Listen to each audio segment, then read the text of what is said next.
Hello, everybody. How are you all doing? Welcome back to Man City Unplugged, your very own Man City fan channel. It's Champions League match day. It's our first ever Champions League match of the season, and it's at home. And we are coming out of a very grueling victory against Leicester City. It's been a really pumped up campaign. I would say for us in the Premier League, and it's nicely led us into the Champions League. But here are the lineups, and before I tell you about the lineups, there are some fitness concerns. Aymeric Laporte and John Stones both are not even fit enough to make our bench, so I don't know what's going on there. It's a when it hurts, it just pours for when it rains, it just pours for Man City. It's either we have all of our center backs fit or we don't have anyone fit. So I don't know. That's where Nathan Ake is starting. That is one thing, but the interesting part here is the way Pep Guardiola has lined it up. Riyad Mahrez and Jack Grealish. Mahrez on the left and Jack Grealish on the right. This is very, very interesting for me. It is interesting because those are not the natural positions of both Grealish and Mahrez, and the thought it's interesting to think. I'm fascinated by the thought process of Pep behind this. I might be wrong, and players might walk onto the pitch, and it might be something else, the formation. But this is what we have been given right now, and Riyad Mahrez on the left. It might mean one thing is maybe Pep really wants to stretch this Leipzig side, and that's why he wants Mahrez and Grealish to be very disciplined and maintain the width so that Bernardo and Kevin De Bruyne can run. That is what Pep really likes. But another fascinating thing is might be he wants Mahrez and Bernardo Silva to exchange positions. Mahrez drops in and Bernardo Silva comes in and makes those runs and stuff like that. But still, it's baffling for me. Mahrez on the left and Jack Grealish on the right, because one thing it's baffling is because Mahrez absolutely loves to cut on inside and come on to his left foot. So because Mahrez is half the player when you ask him to maintain width, it's not a Leroy Sané who you can expect to make those cute little runs behind the center back and all. No, Mahrez absolutely likes to take on his fullback. It's the 1-to-1 scenario that Mahrez enjoys. So that is fascinating. And Jack Grealish in his entire life has never played in that right wing position, so I don't know about that. Maybe Pep really wants to build that relationship between De Bruyne and Jack Grealish. And also this thing between De Bruyne and Jack Grealish is interesting, because might be Jack can drop into the midfield and De Bruyne can come on to the right wing, which means you have a left footer and a right footer both in your right wing, which can really confuse your opposite fullback. So that's another thing. That's one more theory of mine. Let us see. But this thing looks really devastating for me. Cancelo, De Bruyne, and Jack Grealish. What a right hand side we are having. Wow. The left side looks weak for me. Zinchenko, Bernardo, yes, the work rate and stuff, but Mahrez, I'm not sure about his defensive capabilities coming back. Although in the last Champions League campaign, he has shown that he can do that defensive work, but I'm not so sure. Against Leicester, this might be a bit harsh on Mahrez, but against Leicester, I thought that if Mahrez would have played, we would have conceded a goal. We wouldn't have won the game, because the way Grealish and Gabriel, he is just tracked back in both of those. I mean, in that game was excellent. So Mahrez and Zinchenko, I'm still not sure that he's really good attacking, defensive option. Yes, he can attack. Against Leicester, one more thing was Cancelo was having to adjust time and again onto his right foot and then cross the ball. But with Zinchenko, a traditional left footer coming on, it's much easier to put the crosses on. But I'm worried here. Dani Olmo versus Zinchenko. Would I fancy Zinchenko? Absolutely not. Leipzig's front five looks fascinating, looks very interesting. Andre Silva has been one of the top informed strikers last season. In fact, City was linked to him. In fact, I was the one who was giving it a bit of thought that maybe should we go for Andre Silva instead of Harry Kane. Andre Silva has been in top form. Emil Forsberg, He has been. I think he was from what, Atlanta, maybe. He was absolutely great there. Emil Forsberg and Kunku is very good. Danny Almo was absolutely very good in the Euros. So Leipzig have a devastating front four, I would say. But so I'm really afraid, especially Danny Almo and Emil Forsberg. They will target this left hand side, and neither of our fullbacks are absolutely good defensively. We don't have a Kyle Walker or someone, and we have been linked with actually Theo Hernandez uh, in the left back position, and I think City will go for him in the January window, but. Alexander Zinchenko, I don't rate him in the big games. Against PSG, it will be interesting whom Pep will play in that left back position. See, as I was telling you, the formation has been shifted, but it will be fascinating again. What will happen in this game? Especially the both of our fullbacks will be. This game will be a goal fest. Leipzig will absolutely look to hit us on the counter. Yesterday, you looked at what happened to Manchester United young boys. They underestimated it, and their group is a bit more easier when compared to our group. Our group is absolutely tough. We lose this. The pressure starts. The time bomb starts ticking now. The players are just walking out. So let's see how it goes. And Gundogan is not on the bench as well. That means he's starting in the Premier League. Also, I expect Phil Foden to come into the side, and it's another fascinating aspect as to how Pep will adjust both Phil Foden, Jack Grealish, Bernardo Silva. And for Riyad Mahrez, this is one of the last chances, I would say, especially taking into context what is happening in this season and the re-emergence of Gabriel Jesus as a winger. Riyad Mahrez is on the cringes. He doesn't do well. He will be given another chance against Wyckoff Wanderers. You're getting what I mean. Mahrez will be downgraded to play in those tournaments, in those matches which are not that important. So Mahrez will have to do everything to prove. In a way, I think bringing in so many players, having competition in a side is very good for this aspect. You increase that hunger in the team. Now Mahrez will be hungry because he's competing with an informed Gabriel Jesus. Bernardo Silva will know. Ilkay Gundogan is in top form. He has a goal. He has 2 goals and an assist in his previous 2 games. So Bernardo Silva will know his position is under threat. Kevin De Bruyne will know. Even the great Kevin De Bruyne will know nothing is for granted. Jack Grealish will know that Phil Foden is breathing down his neck. It's one of our own. So the only position I think is Ferran Torres, but Ferran Torres also will know that maybe if he doesn't do well, Pep has Raheem Sterling as an option, or Pep will also have Liam Delap as an option, or Pep might play Bernardo Silva as a false 9. So every position there is competition. Nathan Ake will see this as a chance to put some pressure on Aymeric Laporte, who has been excellent, and John Stones is already putting pressure on Aymeric Laporte, and Aymeric Laporte knows. Aymeric Laporte had one bad game last season, and he was out for the entire season. He was on the bench because John Stones plays well, and this season Laporte will know one mistake, and again he'll be on the bench, and John Stones is there, Nathan Ake is there. So every position there is competition. One position where there is no competition is, I think, left back. But fantastic, the players have come onto the pitch, and Ruben Diaz is a captain for today, and they're just doing the formality. So like I was saying, there is competition in every part of this pitch, especially the front 6, the attacking players. No one's guaranteed a position in here. So this match, at one perspective, you could say not such an important match. We always get through the group stage. Then why, Mohan? Why are you so much worried about this? Why are you making so much of an issue of this? The thing here is the competition for places, and also we must remember that the Premier League title race is gonna be very difficult this season. And in a way, we are the underdogs in the Premier League title race. Every team has a striker this season except us.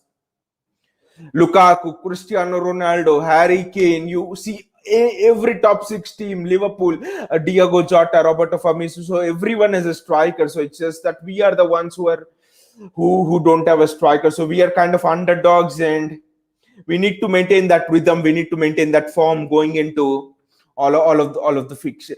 I mean, the other competitions, the Premier League, the EFL Cup, we can't afford to drop off because form carries certainly from one competition to the other. So the players are taking the knee. The match is almost ready for kickoff,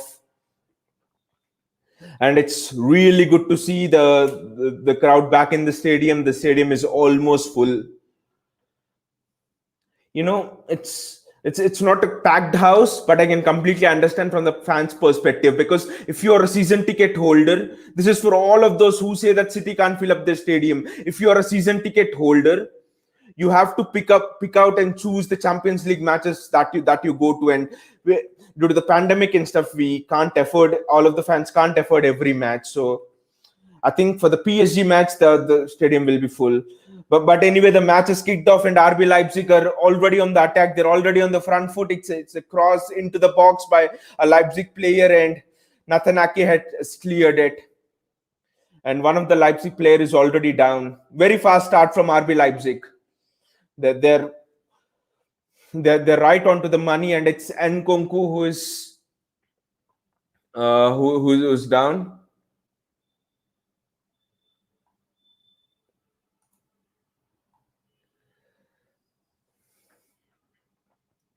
Nathan Ake, personally, if you ask me about Nathan Ake, I would say that defensively is very solid. But now it's Zinchenko on the attack. This game is going to be an end-to-end match. Zinchenko just rests on the ball, and City are again building up from the back. So if you ask me about Nathan Ake, he's good defensively. He has pace, but I've always thought that Wise and Pep tried him at the left back position because we are very short, and the sort of numbers there. And the other thing is, Nathan Ake for me is not creative enough to be a City centre back. I know this is a bit harsh on the lad, but he defends very well. One on one is excellent, but he can't break the lines like a Laporte or John Stones does. And see, Kevin De Bruyne already in a forward position, and Riyad Mahrez fouled, and City get a free kick. I was actually fascinated by seeing that lineup, but which I thought Mahrez will be on the right, on the left, and Willish on the right. But that's what Pep does. He always flatters us with the lineup. I thought he was actually experimenting something. Zinchenko put under pressure, and he just recovers. I really think we need to go and dip into the market and buy a left back. City patiently building up from the back. Put a keen eye on Natanake's passing here. Can he break the lines? Because whenever Natanake plays, the responsibilities on Ruben Diaz, and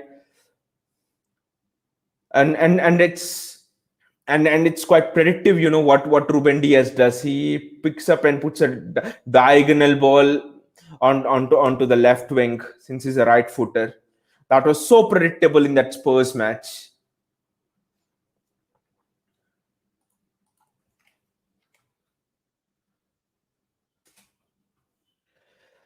City trying to work something down the right hand side, but Mahrez is offside. Will be a very important game for Mahrez as far as his plays in the side is concerned. Is far offside. Can draw 10 offside lines there.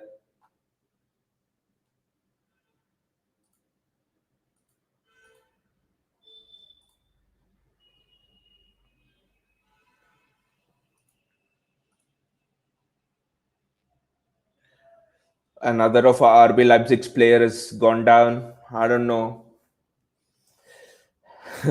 why so many of RB Leipzig's players are going down, but then it is nothing. It is not a muscular injury or something. They are just a teeth injury, a jaw injury there, and thing like that. It's nothing. It's just gone down. I don't know why he has gone down even.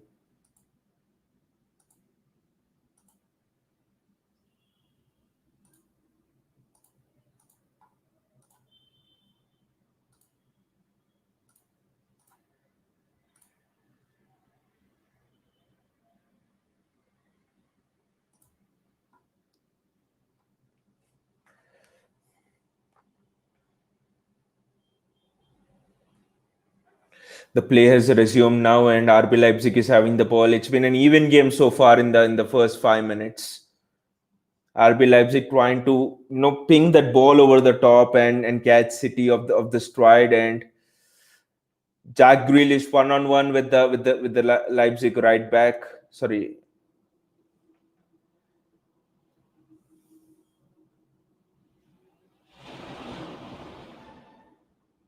I would say right Leipzig left back, and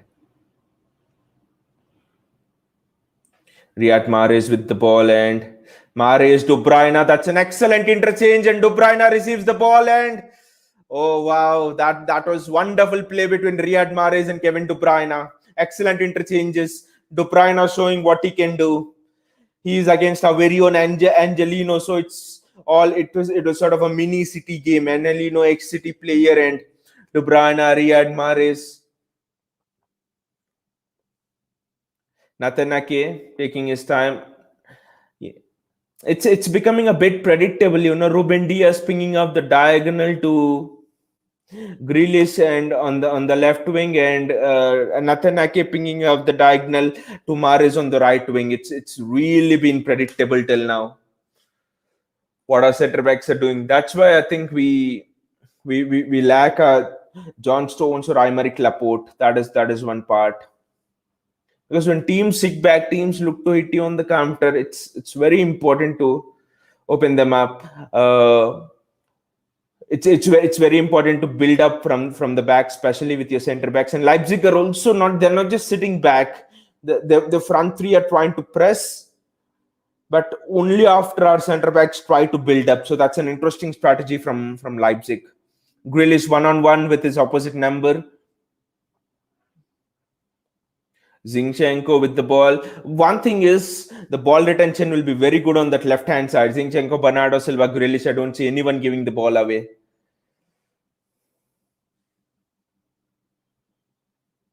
Because all the three are midfielders.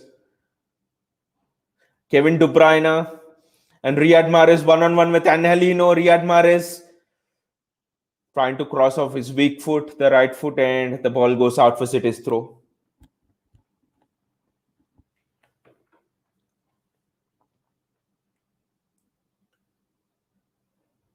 Cancelo hasn't been involved at all in the game, and will be interesting to see whether he'll invert or he'll play as a traditional winger, but that's a very bad touch from Ferran Torres. Actually, only De Bruyne and Grealish are the ones who have been involved in the game as till now. All the others are not at all involved. Leipzig are, they're allowing City to have the ball in that midfield position, and then they're pressing. They're not pressing the center backs. They're leaving center backs on the ball.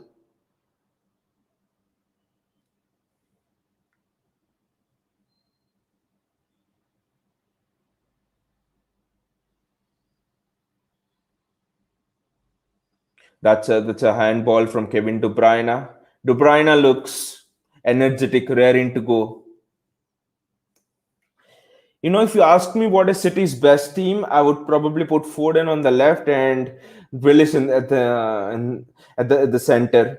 The reason is some people say that Foden is a natural midfielder and he should play in the center, and might be Grealish can play on the left. The thing is, Foden has deceptively very quick pace.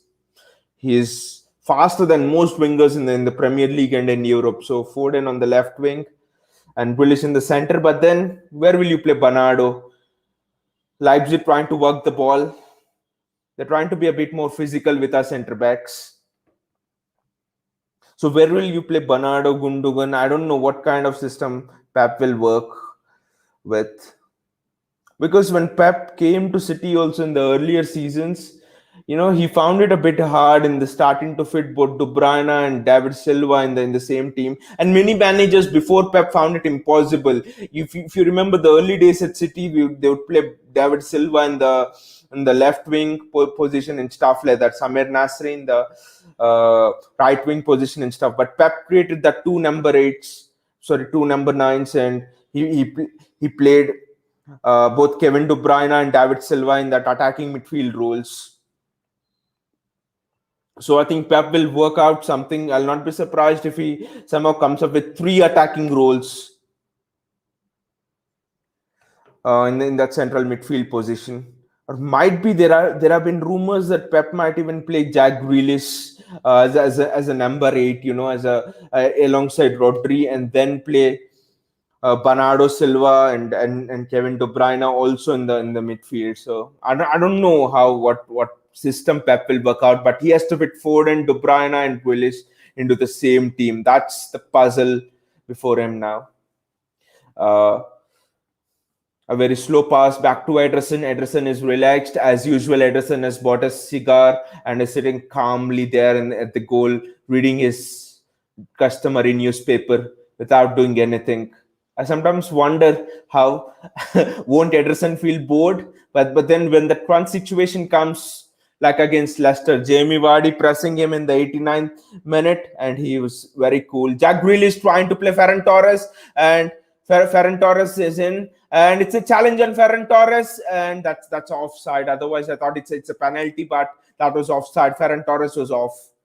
Interesting to see if it was not offside, was it a penalty on Ferran Torres? Though Ferran is not appealing. Let's see. Yes, he's offside. He has gone way too early. It's offside. Let's look at the challenge on Ferran. No, it's again a tangling of legs. It's almost like Ferran Torres is engaged with the defender rather than the other way around. So that's not a penalty.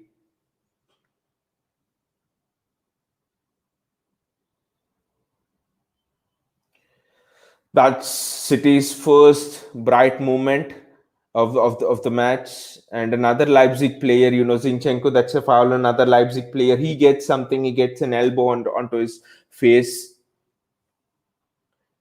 Is it a yellow card? I don't know, but the referee, yes, Zinchenko's hand just hits the player on his face, and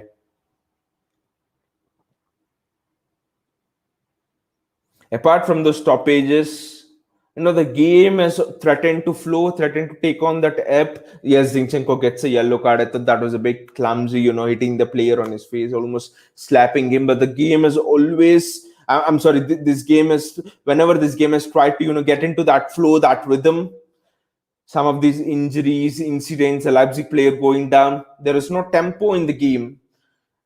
And Leipzig have a free kick here. I think it's Danny Olmo who's onto it.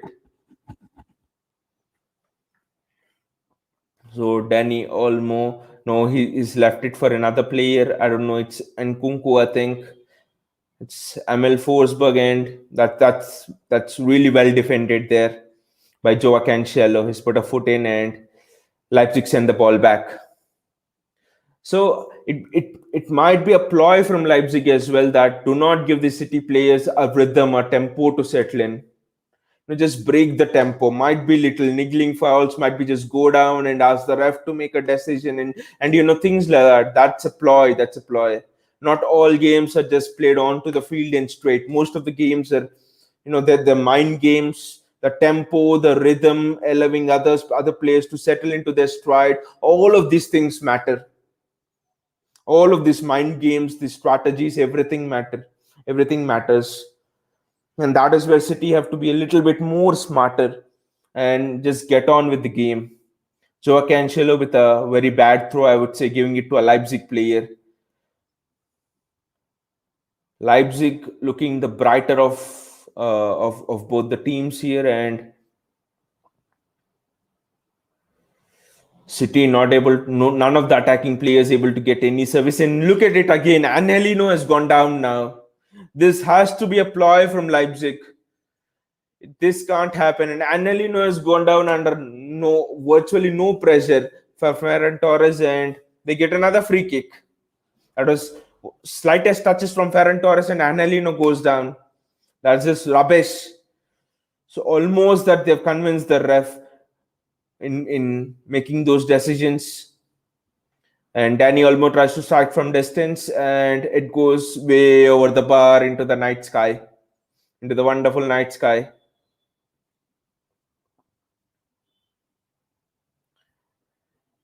And all the fans, all the people, everyone in the stadium are also there looking very relaxed. And the place from where I am doing the broadcast now, I'm doing it from India, and it's almost night 12:45 here, and wonderful. Starletska, and it's very quiet. It's such a pleasure. It's so interesting to do the live stream of these matches in the quiet of the night, where virtually when everyone's sleeping in and we're awake, especially here and watching the match. And if the result really goes well, that's another thing. You end up celebrating into the night and going to sleep. That's so wonderful. Dreaming about the match. That's really fascinating. Wonderful cross from Cancelo. Sorry, wonderful cross from Mahrez, and excellent defending from the Leipzig player. Grealish is almost come on to it. No, Grealish is not offside. Mahrez is not offside. Excellent diagonal ball from Nathan Ake, and wonderful cross from Riyad Mahrez, and that was surely 1-0 City. If it was not the defender of Leipzig coming in the middle. Nathan Ake, that's a wonderful goal. Nathan Ake scored his header. That's a wonderful goal from Nathan Ake. Fantastic play, and we have the first goal of the night. That is a wonderful header from Nathan Ake. One of the best headers I've seen in recent times from a City player. The conviction on that header was next level. What a delivery and what a header. And there we go. We are 1-0 up from a source that none of us would have put our money on. Nathan Ake, fantastic run, excellent header. And we all know that Nathan Ake is one of the best attackers in the air at City. What a goal. The goalkeeper had no chance. Wonderful goal, and we're 1-0 up.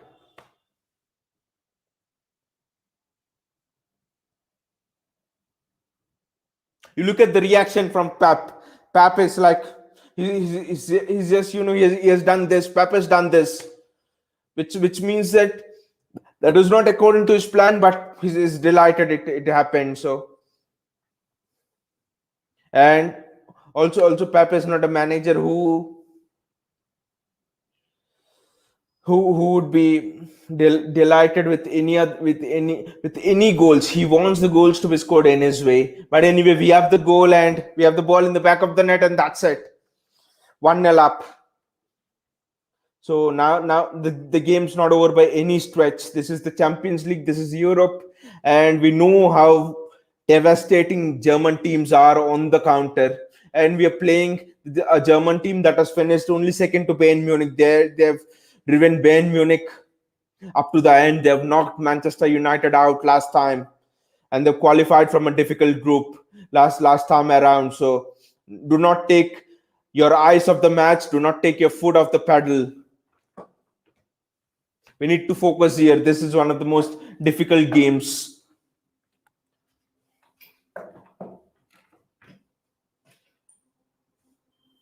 In this group. Will be interesting to see what is the score in the Paris game.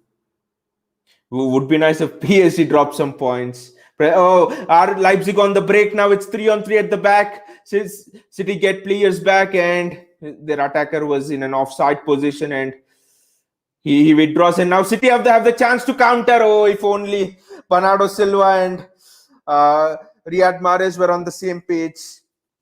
And another City player, Bernardo Silva, gets booked now.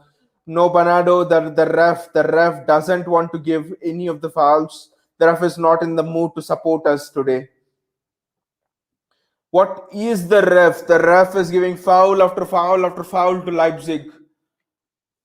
The ref might as well say to City, you don't challenge at all. We're just trying to challenge, and is giving fouls against us. This is the third free kick the ref has given. How much more biased can you be, ref? But then champions, big teams, we don't need the support of referees. We can play. We can play up to our potential and still defeat the opponent. We don't need the help of any referees. That's a very bad throw. This is the second bad throw from City, giving it straight to Leipzig player. And who is the culprit? It's obviously Zinchenko.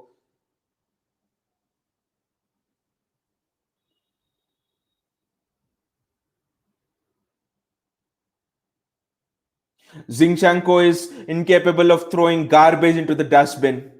That's how bad his throw was. City settling down on the ball. Nathan Ake receives the ball, but there's absolutely no tempo in the game. Absolutely no tempo. Interesting. De Bruyne is now playing on the left. He's looking to link up with Willis. Willis is coming in field, and it's Kevin De Bruyne, Riyad Mahrez, and Mahrez tries to curl one in at the far post, but Mahrez says that there's been a handball from one of Leipzig's defenders. Let's see. I don't think that's a penalty, but then at least, yes, it does hit the defender's hands. That's harsh to give a penalty, There's no appeals from Mahrez as well, but that will be harsh to give a penalty. So no penalty, but at least we should get a corner. Leipzig tried to pass out from the back.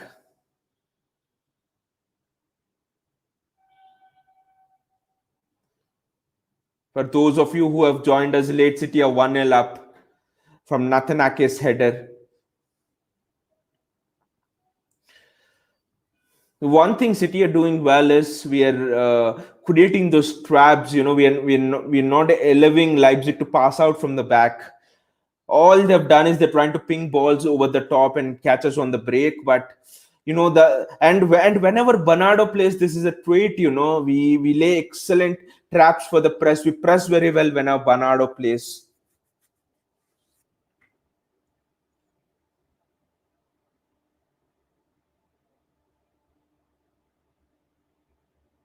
And it's a corner for City now.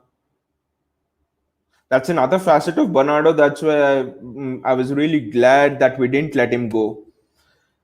His pressing, his trigger movement, his work rate. He could be a number 8 actually. He can actually replace Rodri sometimes, I feel, in games where teams really sit back.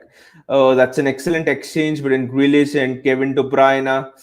And De Bruyne telling Grealish, no, mate, you don't play a ball like that. That's useless.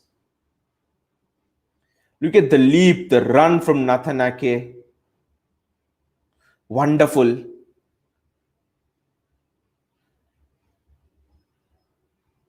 He leapt there like a hungry cheetah.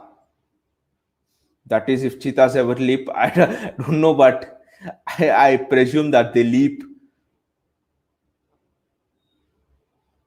Leipzig have the ball now, but City have the numbers back. These German teams, they're so good. They're so good in transitions. Pep will know, of course, having had 2-3 seasons in the Bundesliga. Leipzig now passing from the back, and City, the press is on, and Leipzig have escaped the traps, and it's wonderful, and that's almost. And Kunku had a wonderful chance. Oh, it's offside, but I would like to see how close it was, because I thought that was wonderful piece of play from Leipzig. And was Nkunku offside? No, Nkunku was not offside. But the other player was offside. I think it was Emil Forsberg who was offside, and he jumped over the ball, so the ball went to Nkunku. But that narrowly missed the goal. City were half-heartedly pressing there. Pep won't be happy. Kevin De Bruyne is coming deep. And interesting thing is, Cancelo is not coming forward. I don't know why. Cancelo is not at all coming forward. Zinchenko, yes, a little bit, but Grealish on the ball now. City are trying to work something out down on our left, and Grealish trying to shoot, and the ball goes out for a corner. So it's interesting that Cancelo is not at all coming forward. Zero. Zinchenko, little bit. He's also wary, but Cancelo, zero. I think that should be specific instruction from Pep that you stay back, because Cancelo doesn't even have the pace to recover. He's not as slow as someone like a Victor Lindelof or something like that. He's still among the pacey fullbacks in the league and in Europe, but he's not as pacey as Kyle Walker to recover. Nathan Ake again tries to head it, but Mahrez recovers the ball and it goes out. Angelino kicks the ball out. Leipzig are really, they have that look of a wily fox.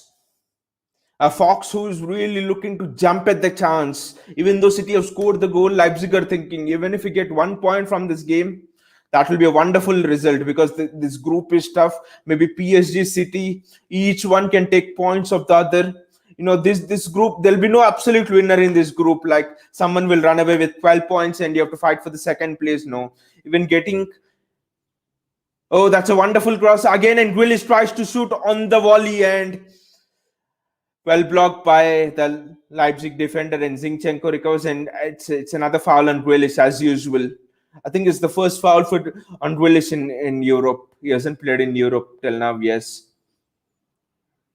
the player was very late. The ball has gone, and then the challenge comes. But then, like I was talking about the group, the mindset of Leipzig is, even if we go away with 1 point from this match, it's wonderful for us, because everyone will take points of the other. So this group will be very tight. I will not be surprised if it comes until the last day, like it came Leipzig United last time, and Leipzig defeated United and progressed. Maybe Leipzig will fancy in a one-off game. If it comes to the last match of this group stage, if it comes Leipzig against PSG and Leipzig have to win, they'll fancy the chance. De Bruyne, that was almost close to Nathan Ake. That was almost 2-0 from Nathan Ake. Wonderful ball from De Bruyne. It's a fantastic ball. Nathan Ake was offside. Jack Grealish was offside over there. There were a bunch of at least 2 of City's players who were offside. The ball was fantastic. It was just like Ake couldn't stop. The press is on from City. Grealish is pressing Bernardo onto the Leipzig right back, and the Leipzig right back hits the ball out of play. Again, look at how Bernardo is initiating that press. Fantastic. So it's an intriguing group, and with the fans as well. Leipzig have to play City away somewhere in December 7th, I think. That might be one of the last matches. So Leipzig at home, Leipzig will not mind, playing these bigger teams at home. The home crowd behind them. Because the pressure will be on PSG, it will be on City. So fascinating group. Let me know in the comments below, who do you think will progress as the winner of this group? Will it be PSG? Will it be City, PSG, or Cancelo? It's his first foray back, and Cancelo is almost dribbled through 3 players over there. I sometimes feel we can play Cancelo as the right winger instead of Gabriel Jesus. It looks like he is. Oh, that's fantastic from Kevin De Bruyne. He's gone past 3 players, and that's an own goal from a Leipzig player, and it's 2-0. It's 2-0 City. That's a wonderful cross from Kevin De Bruyne. It's fantastic play from Kevin De Bruyne. First of all, he has cut through a couple of challenges, and he has put the ball into the box. That was a delicious cross, a wonderful cross, and 2-0 up. City are 2-0 up. We need to be ruthless here. We need to go for more goals. We are 2-0 up. See, Kevin De Bruyne has almost taken 3 players on, and has crossed it into the box. And then the problem for that defender was he did not know who was behind him, and I don't think the goalkeeper could have given him a shout. No, the goalkeeper could not have given him a shout, because the ball was zipping away from him, and Jack Grealish was coming on. That's a typical. That's almost a typical City goal. The only difference there was it is put away by Mokeli, who is a Leipzig player. That's a foul on Ederson. Ederson is resetting again. Nathan Ake, but I do feel that even though we are leading 2-0 in the game, I do feel that our centre backs can be a little bit more adventurous on the ball. Maybe again, there's one side of me actually that says that maybe Diaz and Nathan Ake is the centre back partnership that we really need to go with in Europe. And in the Premier League, maybe we can go with Laporte, Ruben Diaz, or maybe Ruben Diaz, John Stones. We can rotate over there. But really, in the Champions League, I think we need to go with Ake and Ruben Diaz, because my criticism of them is they're not so adventurous. They don't take that many risks on the ball, both of them, when compared to John Stones and Aymeric Laporte. And that is precisely the reason why sometimes we lose in the Champions League. Our centre backs go on taking more risks. Like, if Laporte would have been there, he surely would have even ventured into the midfield at least 3-4 times until now. So I think that a little bit of conservationism is actually good in Europe. It's not that bad. So I do think that Ake really suits us. Is one of the best one-on-one defenders in Europe, I would say. People would think that I've gone crazy, but Ake is one of the best one-on-one defenders in Europe. So Diaz and Ake really suits me, and Walker on the right, and maybe we have had links with Theo Hernandez or even Joao Cancelo and Theo Hernandez on the left. Just imagine what a solid center back four that would be. Theo Hernandez, if we get him in the January transfer window, and then Ake, Diaz, Kyle Walker, four proper defenders, four old school defenders who just know how to defend. I think that is the steel which we have been really lacking in the Champions League until now. Because this is all fine. Zinchenko playing on the left, Cancel on the right, but they're not proper defenders. They may give you the glitter of an attack, and like thinking back to the Champions League final as well against Chelsea, it's painful, and I don't want to ruin a night by thinking about that. But I thought that if we had proper defenders, maybe we could have taken that match to penalties, because neither of the side was showing ambition. A ball into the box by Leipzig, and that's very well defended by Zinchenko. Nathan Ake in the air crosses onto the box, and Nathan Ake will always be there. Danny Olmo there. The ball is just popping up like it's volleyball, and City clear. Bernardo Silva clears. Bernardo Silva is back as usual, clearing up the mess. A new manager for Leipzig. I know Nagelsmann has left Leipzig.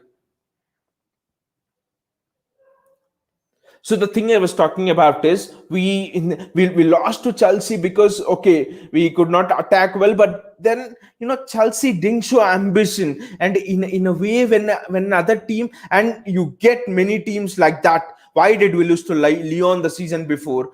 Why did we lose to Spurs? Why did we lose to a Monaco side 3 seasons before?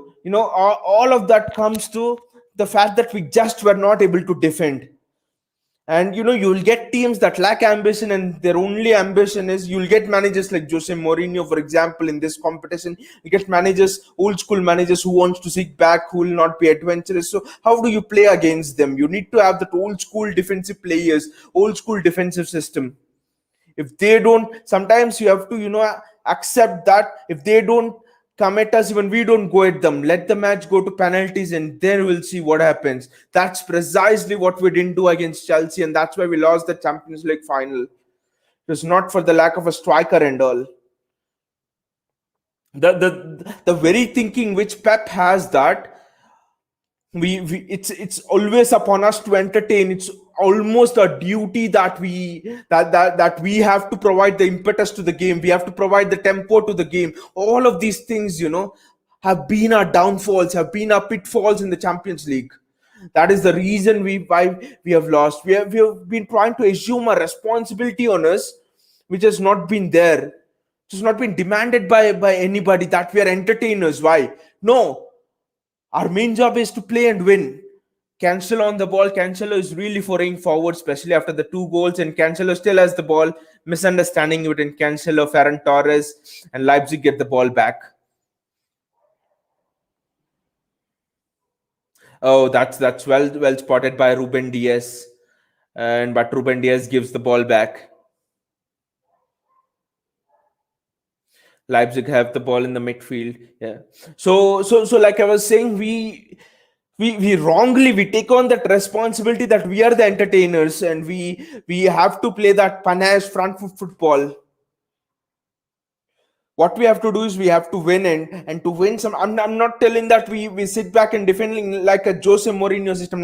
Leipzig have the ball, it's 3-on-3 at the back, and Leipzig's attacker is free, and Leipzig, oh, they score the goal and it's offside. I always thought that it was offside. It was almost evident that it was offside. Was the Emil Forsberg? Yes, I think it was Emil Forsberg who has gone way too early. City were always confident that that was offside, but let me see.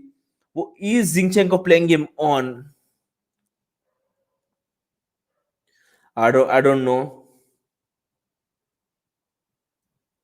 Yes, it's offside. Yes, it's offside. Everyone knows that it's offside. Even the striker knew. He just went a little bit early. Kevin De Bruyne has the ball now, and there is green open space in front of him. Jack Grealish eyeball to eyeball, 1-1 with his counterpart on the wing, and Jack Grealish tries to shoot, and it's parried away by the goalkeeper. The angle was just a little bit more acute from Jack Grealish, but that's what Jack Grealish can do. One drop of the shoulder and is gone back and is gone past his full back. Look at that. Willis can go both ways, and maybe the shot didn't have much power, but that's what Willis can do. That's what Willis and De Bruyne can do. That partnership can be so devastating. But like I was said, like we were speaking, so we need to remove it from our head that we are not the entertainers. We have come here to win. We need to be ruthless. And by being ruthless, I'm not telling you to be boring and stuff. What I'm telling you is, and I'm not telling you to set up in a Jose Mourinho like system and park the bus and things like that. Set up in a 4-3-3 or the traditional way which Pep sets up. But don't take on the initiative. Don't tell your center backs to come to the midfield and pass the ball because the opposition is sitting back, which we did against Chelsea in the Champions League, which we did against Lyon 2 seasons back. Don't do that.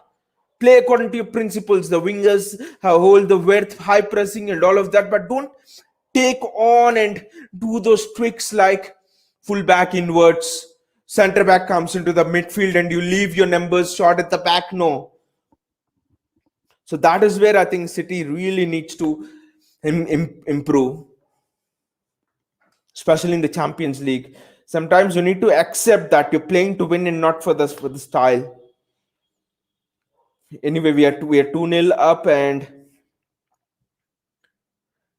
very encouraging things for City. Jack Grealish already winning the battle against his winger, and Riyad Mahrez also looks his fullback, and Riyad Mahrez also looks very comfortable against his opposition number. Whenever Kevin De Bruyne is on the ball, the Leipzig players are really petrified. They're really afraid. Again, no real tempo to the game. Okay, City are 2-0 up, but those are the goals you probably wouldn't associate City with. And Bernardo Silva now in the wing position, and he's got a pass from Jack Grealish, and Leipzig are actually recovering the ball well. They're pressing the ball very well. Their attackers are coming back and taking the ball from City.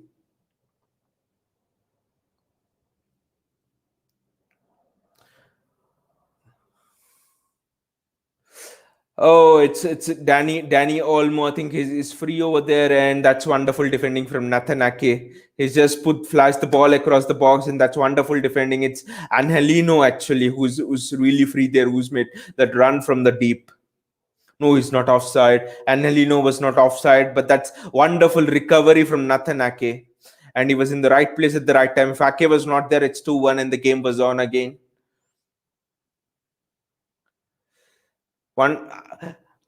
Joao Cancelo has ventured forward once, and you see Angelino is free.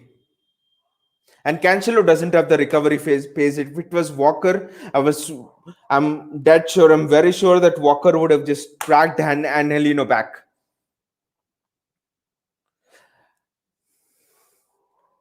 Nathan Ake clears with the header, and Danny Olmo again tries to manufacture a shot out of nothing, I would say, and the ball goes out.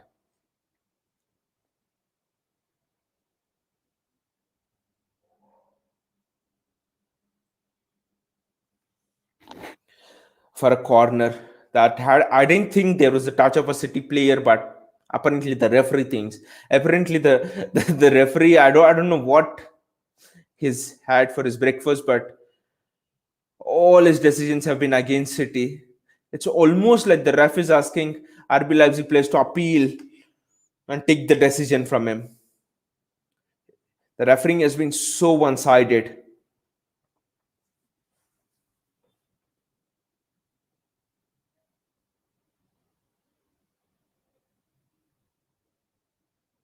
Leipzig get the ball back, and that's wonderful tracking back from Bernardo Silva. The work rate from this guy is excellent, and Leipzig get the ball back again, and it's the usual pattern of the game. The goalkeeper kicks it long, and City get the second ball, and it's gone out for a throw. City did not. I would say City were not the team that usually would compete for second balls. That's one of the biggest learnings which Pep Guardiola had picked up after his first season where he won nothing in England. He is always saying in all of his interviews in the 2016-17 season, his first season, that second balls, we need to win second balls. The Premier League is different in the aspect that the one who wins the second ball is the king. And great ball into the box, and Danny Olmo is almost free there, but it's just that no, it's not Danny Olmo or some other player, but it's just that he did not have support and Ederson recovers the ball. So Pep was telling that second balls, and I think that is a major change which Pep has really had in his tactical system. Now his system is set up in such a way that we win the second balls, be it Rodri, be it Fernandinho, be it Bernardo Silva from the midfield, be it Kevin De Bruyne. There's someone over there to pick up that second ball, pick up the pieces. Oh, that's a long kick from Ederson. I don't know why there was no one even making the run as well. I don't know why. Ederson, I think, is just getting bored, and it seems as if he's forgotten his cigar today. And he's just getting bored over there. Angelino is being more adventurous. He's just coming much more forward. I mean, did Leipzig have a change of the system?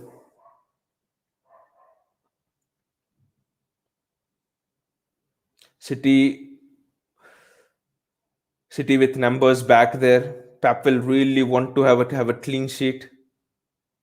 But Leipzig have scored. Oh no, Leipzig have scored, and it's 2-1. The game is back. Leipzig have scored. It's 2-1. Leipzig have got a goal back. I was just saying that how much Pep would love to have the clean sheet. So many players were back for us. So many players. Almost all of us were. All of the team was back, and yet we couldn't prevent this goal. Very disappointed. Joao, go and engage with him. Why are you just keeping your hands behind the back? Go and engage with him, because once the ball is in the box, it's almost a 50-50. Anyone can head it, can bounce anyone's way. Joao, engage. It was Cancelo's mistake. It was absolutely Cancelo's mistake. He did not engage. He's just having his hands behind the back. What? Have you been tied by some handcuffs or something? What are you doing? Cancelo really had to engage. We concede a goal now, and the game's back on. City are again on the edge, and this is a dangerous group. We are on the edge now. Again, the game has been broken into life. We had 2, 3, 4 chances at least to clear that. We didn't clear. Then Cancelo didn't engage, and Leipzig had taken their chance. Grealish to Bernardo. Grealish expects the ball back, but Bernardo is never going to give it. I mean, he can't give it. That was really tight space. 3 people were almost closing Bernardo.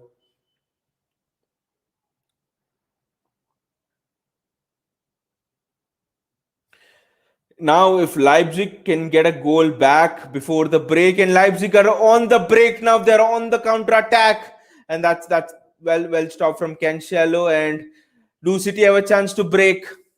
That's a foul. Ref. Yes, the ref has given a foul. If he would not have given that foul, I think Fernandinho would come off the bench, and it hit the ref. But a fantastic diagonal. Cancelo to Grealish, and Grealish one-on-one with his right back. Grealish to Kevin De Bruyne. Kevin De Bruyne has a chance to play in Joao Cancelo, and Cancelo Cancelo is crossing it into the box, but who's there? Who's there to head the ball? Ball's back again. Bernardo Silva is trying to put a cross in, but who's there, Joao? You're crossing. You're crossing. Who's there to attack it? None of the City players are really good headers of the ball. So who's there? I don't quite understand this tactic. There's a VR check going on, I think, from of a potential handball from the Joao Cancelo cross. So let us see what happens. Do I think it was a penalty? It will be interesting to see what is the distance traveled from the ball to the player. I think it was enough distance traveled, but I don't know. None of them look excited, but if you ask me, these things are given actually. Oh, now the referee is having a look. Now the referee is having a look because if you remember, City got a penalty like this against Dortmund. Now the referee is having a look. Will be interesting what videos they'll show him, because when we lost against Spurs, that Lorente handball goal in the Champions League quarterfinal, they didn't show the ref the right angle.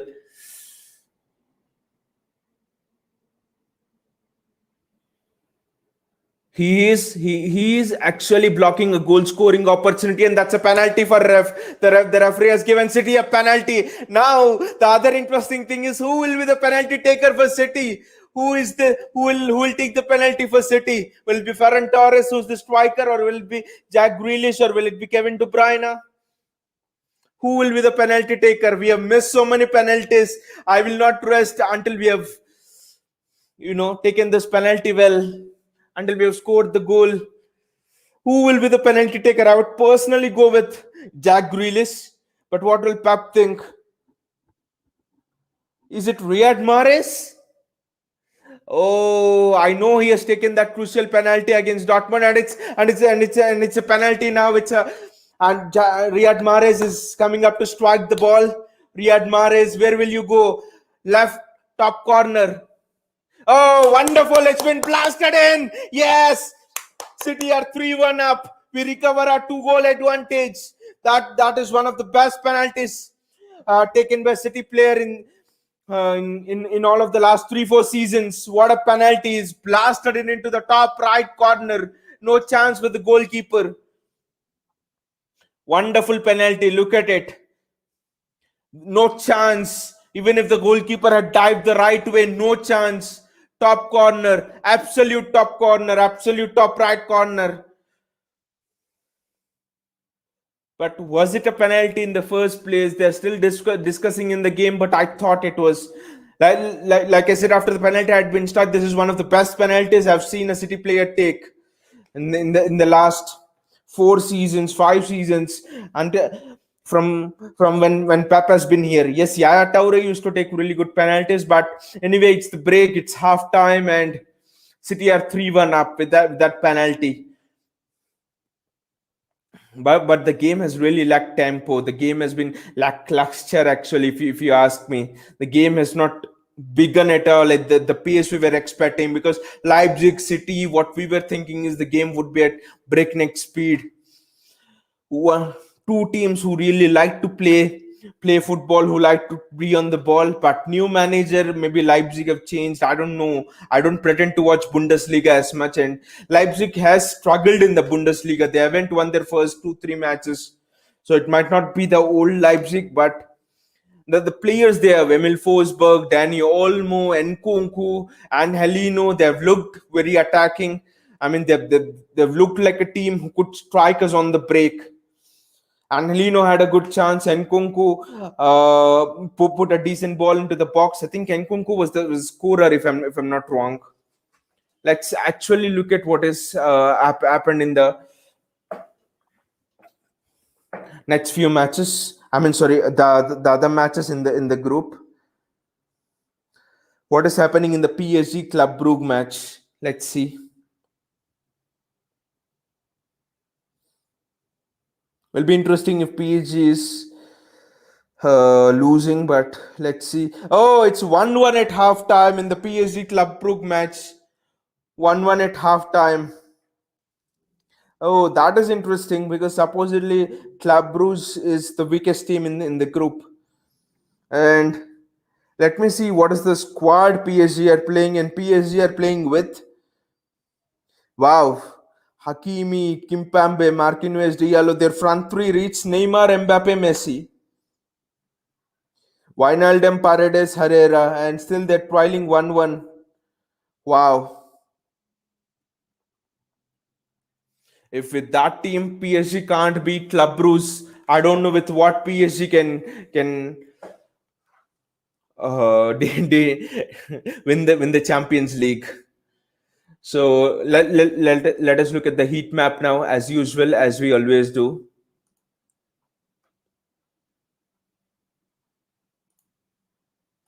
We'll see the positions which the players have taken, and against Leicester, Cancelo was really inverting, but we'll see what Cancelo has been doing here because it's been fascinating for me.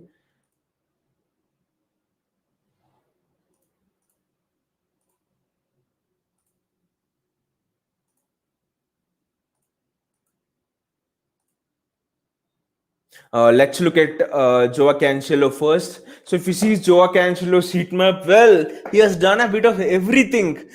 Oh, this is interesting. But what were the triggers when he drifted into the midfield? That because from what I have seen, the trigger was when Zinchenko stayed back. That's when Cancelo was given the license to trigger to invert into the midfield, because whenever Zinchenko came forward, Cancelo was always back. So I think the trigger in this match was almost that the one fullback stays back and the opposition fullback, I'm sorry, and the other fullback goes forward or he inverts into the midfield. Interesting tactics, very interesting tactics. Look at it in the earlier parts until we scored that two goals. Joao Cancelo was always back. I had not seen him venture forward at all. And from when we had scored that second goal, Cancelo came forward. He had put in two crosses, but Leipzig scored their first goal, and Cancelo was again back. So it's been a conservative approach from Pep, because Pep knows lose this game. I mean, drop points in this game, and the group stage is gonna become a headache. If he drops points in this game, let me make it clear. If he drops points in this game, Pep will have a lot of nightmares. Pep will have a lot of nightmares until the group stage is over, because this group is so unpredictable. And Riyad Mahrez, yes, he's been really disciplined, hasn't cut in too much. He's always tried to maintain the width. The interesting part is Riyad Mahrez hasn't tried to take on his fullback Angelino as much as Grealish on the other side has tried. I'll just show you the heat map of Jack Grealish. So that was an interesting thing. I thought Mahrez being disciplined and maintaining the width, because the strength of both players is cutting inside. But if both of them cut inside, it will be very easy for Leipzig or any other team for that matter to defend. So for that, we need overlapping fullbacks. If Zinchenko overlaps or if Cancelo overlaps, providing the width, then do either of them have the recovery pace to rush back? I don't know.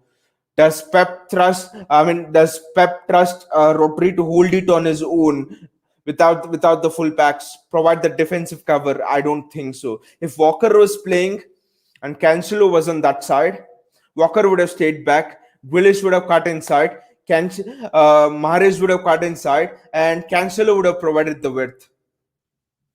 So and Kevin De Bruyne, he was everywhere. He was drifting onto the left, onto the right, and the other thing is sometimes Mahrez was, he was interchanging with Kevin De Bruyne. Do I think Mahrez is the best in the business to interchange positions with De Bruyne and go into the midfield, and De Bruyne sometimes getting onto the wing and stuff? I don't think so. I don't think so. Gabriel Jesus looks much more comfortable doing that stuff, going into the midfield and interchanging positions, even though he's on the right wing. That is because as a striker as well, Gabriel Jesus always does the job of dropping back and stuff like that. So Is Mahrez very comfortable in this position? No. Is he having a stellar game? I don't know. I thought our right hand side was the star-studded Mahrez, De Bruyne, Cancelo, but I thought our left hand side played really well when compared to our right hand side. Let us see the positions of Cancelo, Zinchenko, and Jack Grealish and their heat map. Zinchenko's will be interesting again.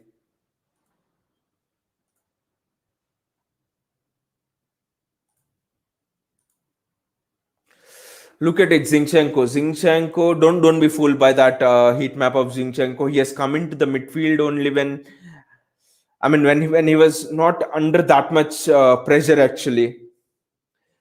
When he came into the midfield when we were on the ball, when our center backs were on the ball, he was assisting them to get the ball. But when Steve were on the attack, he didn't mostly cross that halfway line. And you see down that entire left flank, Zinchenko didn't contribute much. Yes, he inverted a bit, providing cover to Rodri, but Zinchenko did not have a very good game. No link-up play at all. The link-up play was almost absent, and sometimes due to Zinchenko's lack of composure on the ball, Bernardo Silva had to rush back and do his job. You seen that heat map, the positions that Bernardo Silva has been taking. He's covered almost all the pitch, almost the entire pitch. You would think that he's playing in a number 8 position. He's playing in a box-to-box midfield position. He's playing in a CDM position. In fact, if you look at Bernardo Silva's heat map, it's everywhere. It's virtually everywhere. Jack Grealish is the interesting thing. He's City's man of the match. Is my man of the match until now. The way he's taking on his fullbacks excellent. He has tried to shoot 2 times, though I thought that the angle was acute, but his link-up play with Kevin De Bruyne when De Bruyne drifted onto that side, onto the left side, was excellent. His link-up play with Bernardo Silva has not been that good as it was against Leicester, or as it was when Gundogan was playing down that side. And also playing Gundogan down that side, I think, is much more interesting than playing a Bernardo Silva down that side, because you play Bernardo on the right central midfield position and Gundogan on the left, and Gundogan is a right footer, and it's much more easier, I think for him to cut inside actually than Bernardo Silva. So Bernardo Silva playing on the left and him being a left footer.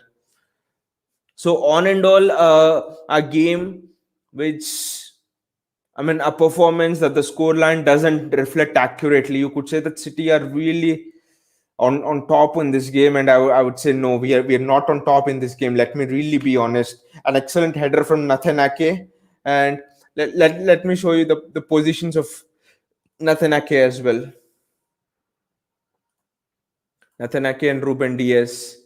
You'll understand that they have not been that adventurous. You see, when Laporte or John Stones play, they'll be more adventurous. There'll be a couple of moments when they would have crossed the halfway line with the ball. John Stones or Laporte would have gone, into the midfield with the ball and stuff like that. But nothing. That's why, like we were discussing on the stream, these two people, we need. I think they're one of they're our best centre back pairing, maybe in Champions League, because you need 2 old school defenders who look at it. No risk at all. They've defended whatever has come their way. And by the way, that one goal from Leipzig was the mistake of Joao Cancelo. He didn't engage enough with Nkunku. Grealish could have cleared the ball. Bernardo Silva could have cleared the ball. City had 3-4 chances to clear the ball. Zinchenko could have cleared the ball. We didn't do that. So it's all on our other players that we considered our one goal. Other than that, Diaz and Ake have been very, very solid, I would say.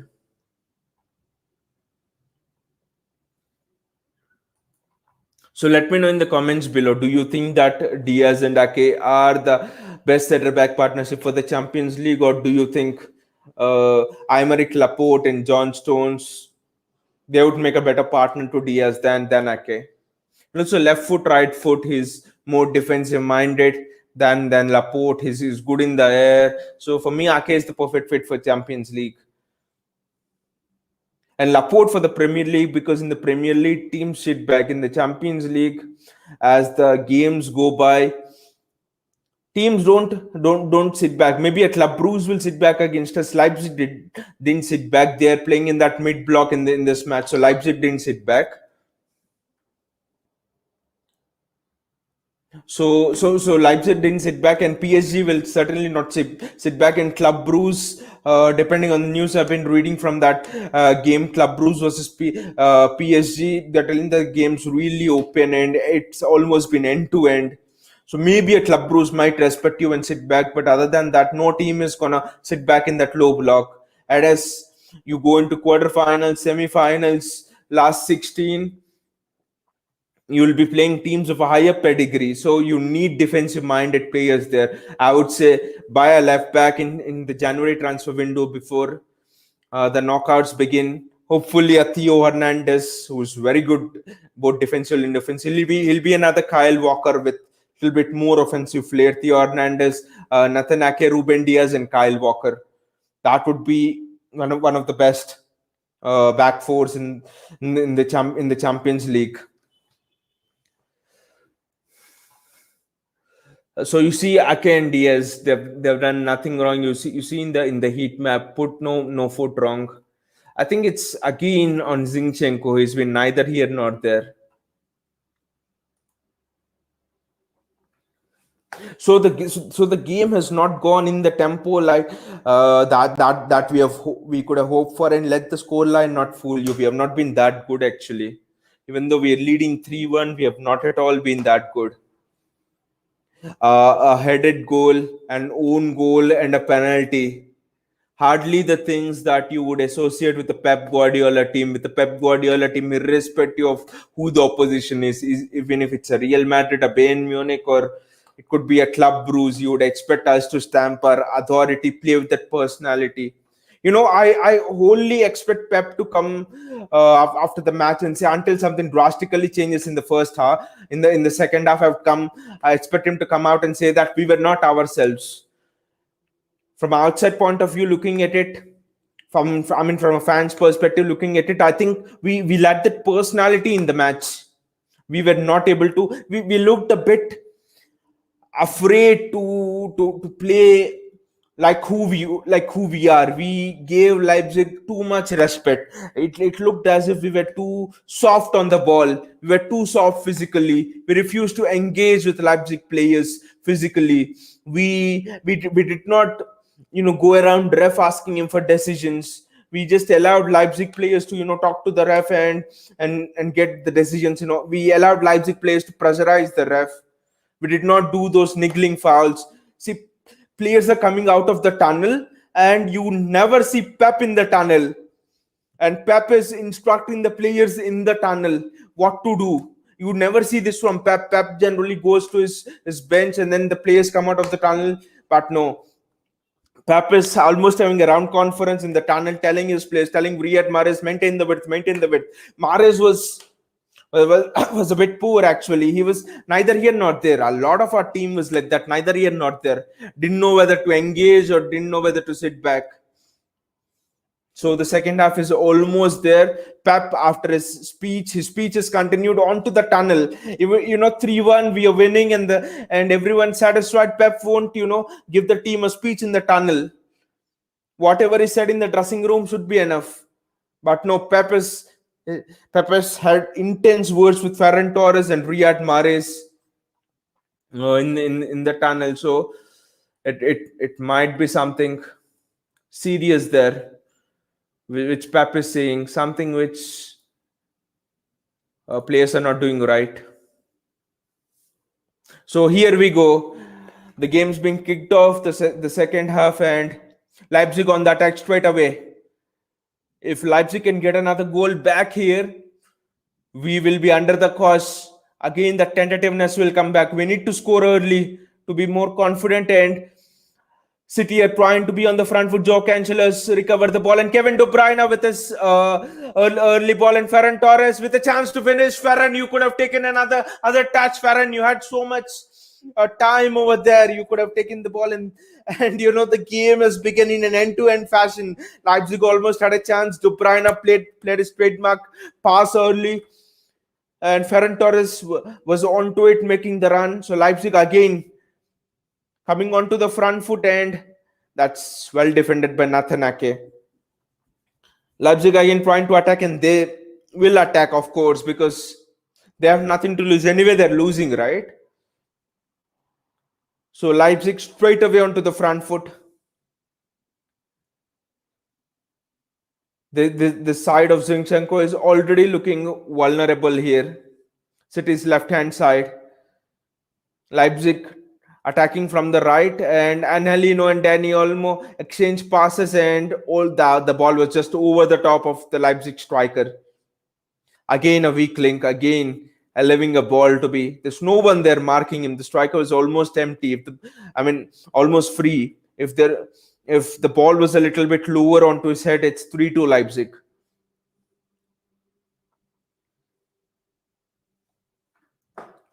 Pep is up. He's instructing his players. The instructions are getting very intense.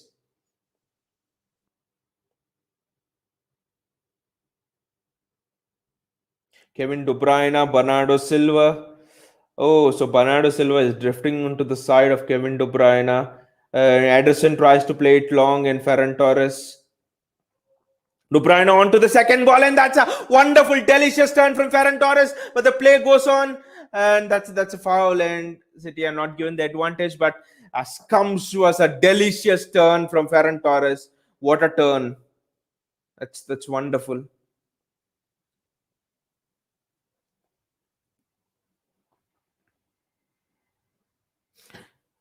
Yes, of course. You don't even need to touch him. The ref will give you fouls.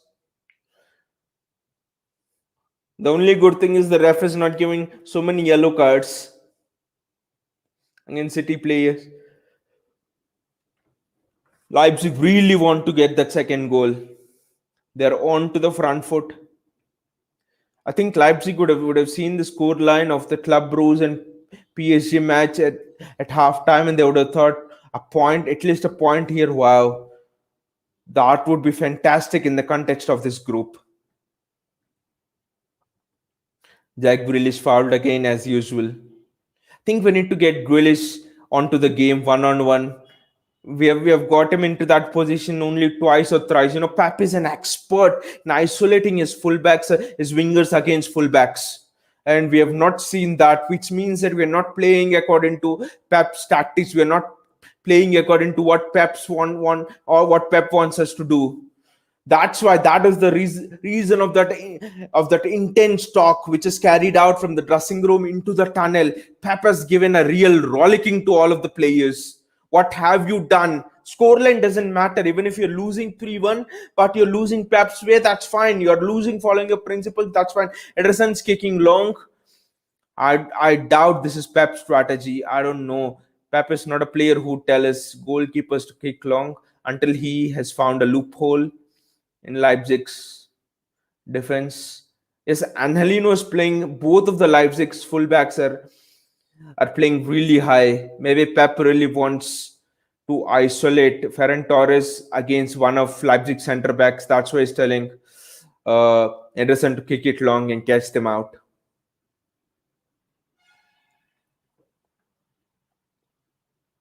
Look at it. There's not much difference, City have completed 227 passes and Leipzig have completed 187 passes. Generally, even against big Premier League teams, the figure is almost double the passing figure, what City do and what their opponents do. So that means not all is well against City. And that's the second goal, and Leipzig score, and it's 3-2. This is shit. This has been coming. What a crappy defensive show. Who is there? Who has left? The guy free, that striker of RB Leipzig free. How does he get in between Ruben Diaz and Nathan Ake? I don't understand. Kevin De Bruyne has gone down.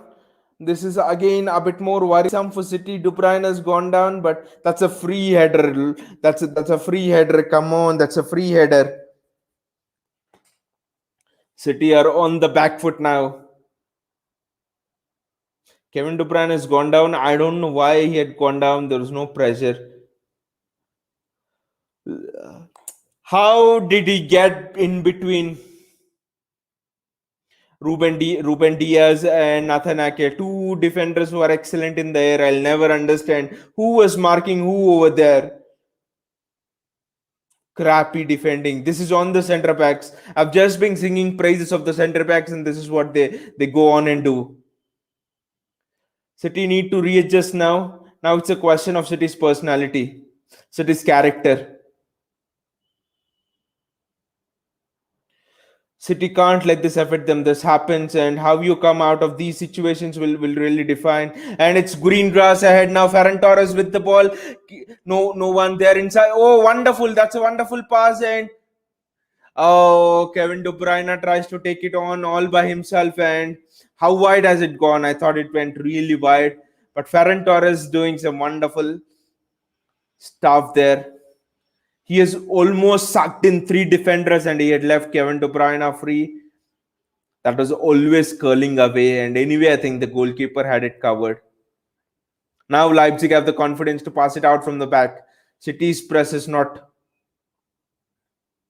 up to the mark, but Rodri, mistake from Rodri, but didn't cost us. Zinchenko out for a throw. Oh, it's City's throw, but he has been rusty. Take Zinchenko off, but who do you have to bring on? No one. Christopher Nkunku, 2 attempts on target and 2 goals. Useless nonsense. Both the goals are headers. Both the goals we could have prevented. Angelino coming away with the ball, and City they're not passing. There is no passing rhythm at all. We are playing balls. So almost like a volleyball match that is happening. And very smartly, what Leipzig is doing is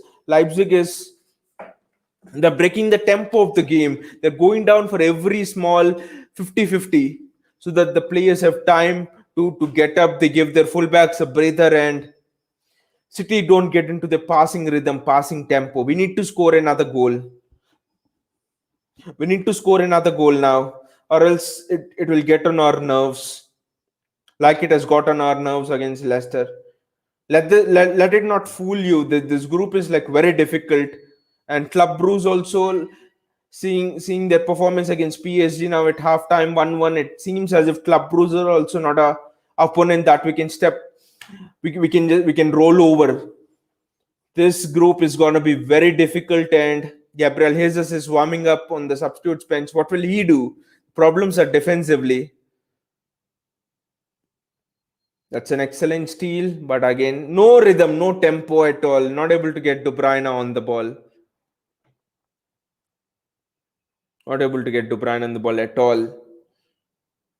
And Leipzig players I should congratulate them for one thing. They have attacked very cleverly. They have picked their moments, when to come forward, and when they've come forward, they make sure the cross goes into the box and the striker is in the position. No foul. No, Kevin, you're not going to get any foul.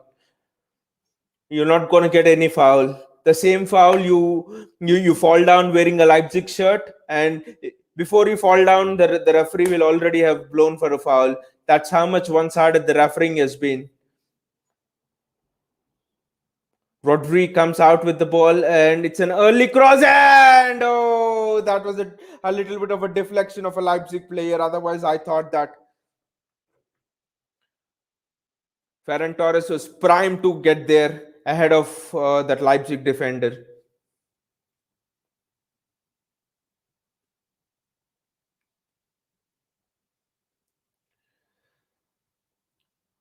Leipzig try to attack, and City are just clearing their lines. No one's ever. And Grealish onto the ball. From nothing, Grealish is lashed on. Really, Grealish going to shoot, Jack, and that's a goal. That's a standard. That's Great Jack Grealish goal. What a goal from Jack Grealish. Jack Grealish, the maestro, has arrived. Jack Grealish is here. He has announced himself on the European stage. You take the ball, cut inside, open the angle, out, shoot. What a beauty you are, Jack. Wonderful goal from you, Jack Grealish. You beauty. 1-on-1. He has had his fullback on toast like you have breakfast. He has had his fullback like jam on toast. Wonderful goal from Jack Grealish. Look at it. It's nothing. He's just picked up a nothing ball, and he just a little shimmy down onto the inside, and one wonderful goal. He just opens it up, and it's almost in slow motion. Like you should have seen my reaction in slow motion as Jack Grealish was cutting inside. I was like, "Come on, Jack, goal!" Wow, what a fantastic feeling! Jack Grealish has truly announced he's one of ours now. He has truly announced himself at Manchester City. Yes, Jack. Yes, it is for these blistering moments that we have bought you for. Now, come on and defend. Now, again, we don't want to concede a goal. Always City have scored, Leipzig respond. City have scored, Leipzig respond. At 2-0, the same thing has happened. At 3-1, the same thing has happened. Now at 4-2, will the same thing happen? It's now looking, ref, that's a foul, ref, that's a foul. Yes. That's a yellow card. Now it suddenly looks as if like De Bruyne is kicking into gear. That's what I was a little bit surprised. Why hasn't Pep always comes up with strategies to isolate his winger against the opposition fullbacks, and why hasn't Pep come up with that strategy until now of isolating Willis against his opponent fullback? Rodri is down on the floor. Yes, Rodri, now you break the tempo. He is not hurt, I'm sure he's not hurt, but then it's important to break the tempo. Now Paulsen is coming on from Leipzig. Yannick Paulsen had been excellent in the Euros. I think he played for Denmark in the Euros, and Denmark had a wonderful Euros semi-finals. I thought they should have reached the finals as well. That penalty that penalty kick against Denmark, where Schmeichel's eyes was flashed into by a torch and all of that thing. I always thought that Denmark should have reached the finals of the Euro. So Yannick Paulsen, he's coming on. He's a very dangerous striker. So, and Fernandinho, Big Show, I'll call him the Big Show. Fernandinho is coming on, and it's Ilkay Gundogan. He's coming on with all his experience, pedigree, and this means that now we'll have better control of the midfield. Bernardo is coming off, and will be Rodri who's coming off. I don't know. Bernardo for Gundogan, and who came off for Fernandinho? And Leipzig are making the substitutions as well. This is interesting. Leipzig are making 3 substitutions. They are just going for throw of the dice. Paulsen is very good in the air, is better in the air than Nkunku. So you just watch out.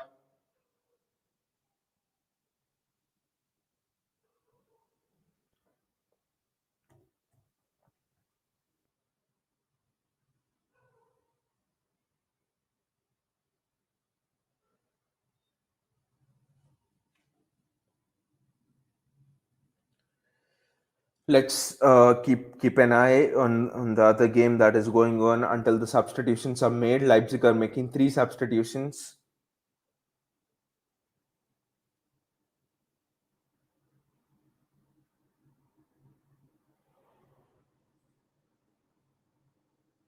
Oh, this is interesting. It's still 1-1 in the Club Brugge and PSG game.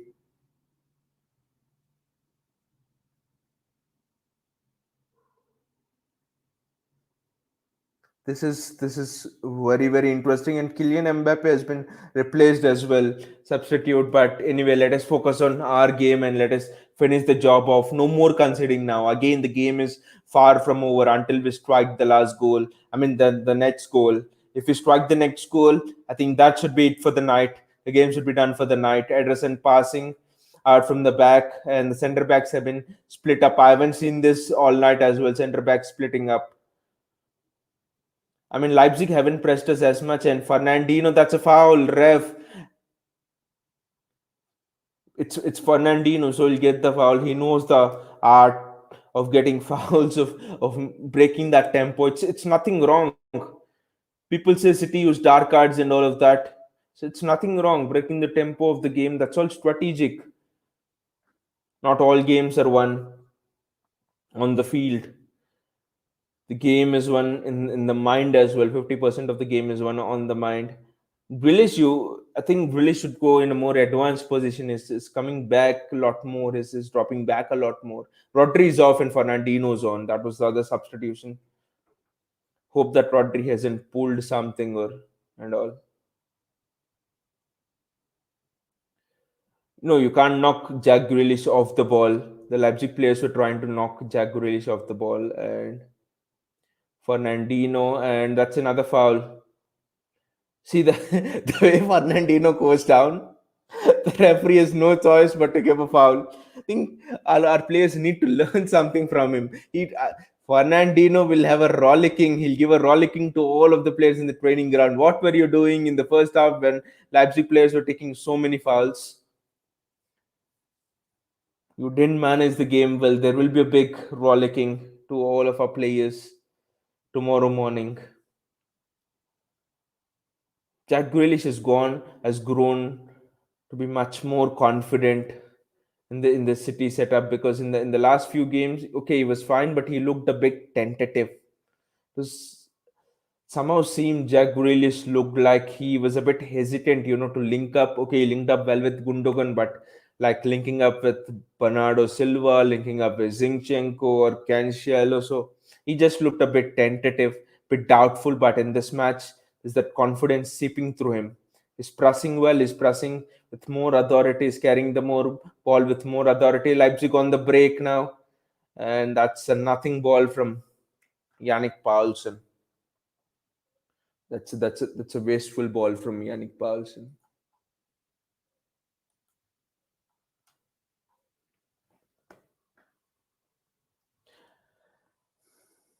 Pap is having an intense chat with Riyad Mahrez. He's had it in the tunnel. He's having it now also. Clearly, there is something that Pep is clearly not liking from what Mahrez is doing. There is something that he absolutely doesn't like. Maybe Mahrez is not maintaining the width well.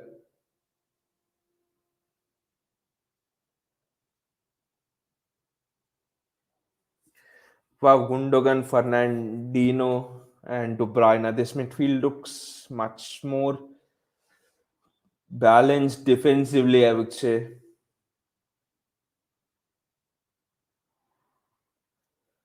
Attacking wise, maybe I would have. Oh, Gundogan. Oh, almost. Gundogan has almost made that run from the midfield. So attacking wise, maybe I would say put Grealish into that midfield and play Gabriel Jesus. Gundogan was not offside over there. That's a wonderful ball. It's just the ball just spun away from Gundogan, or else that would have been 5-2. I have no doubts on Gundogan's finishing, and that's a wonderful recovery of the ball. And Kevin De Bruyne is having the ball with runners in front of him, and it's Mahrez to the left. He wants to ignore Mahrez and Ferran Torres and now Leipzig get away with the ball. Leipzig and Fernandino recovers the ball for City.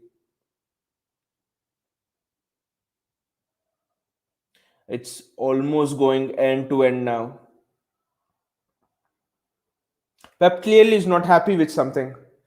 Clearly, Pep is annoyed with something. We are winning 4-2, and the look on the man's face is like we are losing 4-2.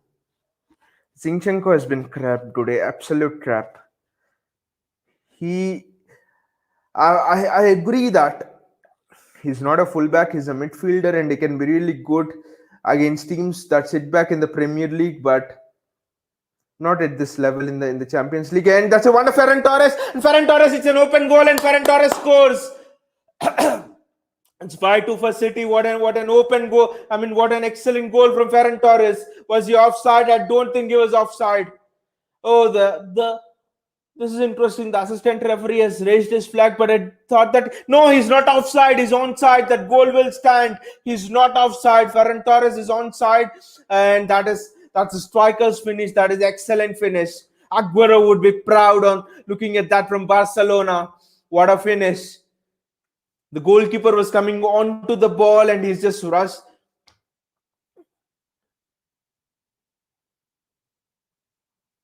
Check over, and the goal should be given. I thought he's not offside. Oh, he was offside. That's the really debatable decision. I don't know what they're doing in VAR. Come on, the ref is crap. The VAR is crap. Show me the lines. I thought he was offside. Show me the bloody lines. I thought he was onside. He was well onside. Again, a crap decision from VAR.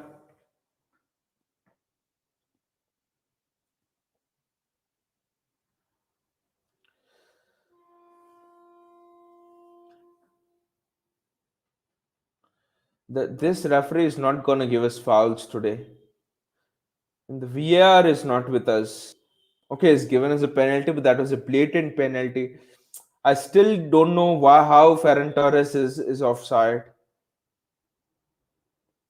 That was a very good finish, by the way.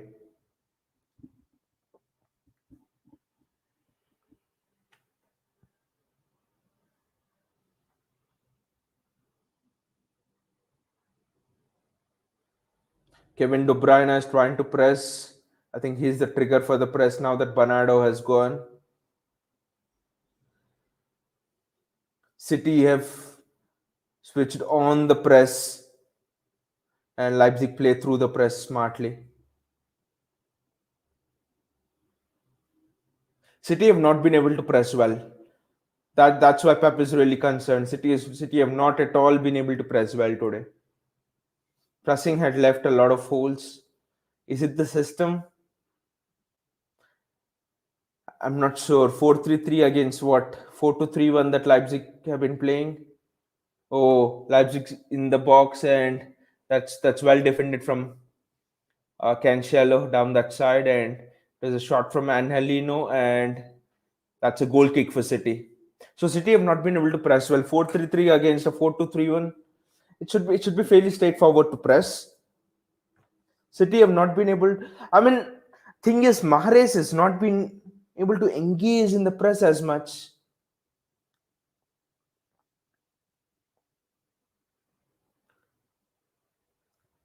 So that's that. So even if one player is not engaging in the press wholeheartedly, the entire press breaks down, and that is what has happened. That's what Pep is furious with Mahrez. Mahrez has not pressed well. Zinchenko has not pressed well. Rodri has not been his usual self. Is he carrying an injury? I don't know. So, and we have not been aggressive in the press as well. Did that Leicester game take a lot out of us? But there are people who like De Bruyne, like Zinchenko, who have not played in the Leicester game and still are looking legged. Oh, that's a good strike from a Leipzig player, and it's just gone over the bar.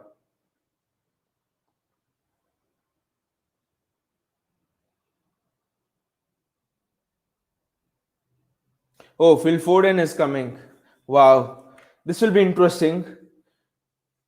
Interesting because I'm very interested to see the link up Grealish Foden, that link up, or De Bruyne Grealish Foden. If Grealish wants to play in the midfield and Foden maybe goes to that left wing position, I think maybe they'll take Grealish off or they'll take Kevin off.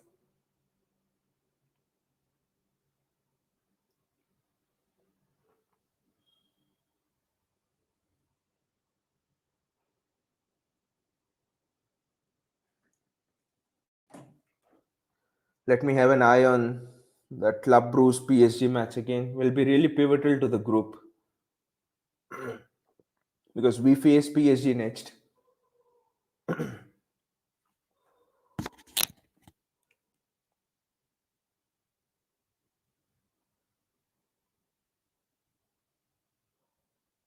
Oh, it's still 1-1. What is happening? Messi gets a yellow card. I think things are heating up over there.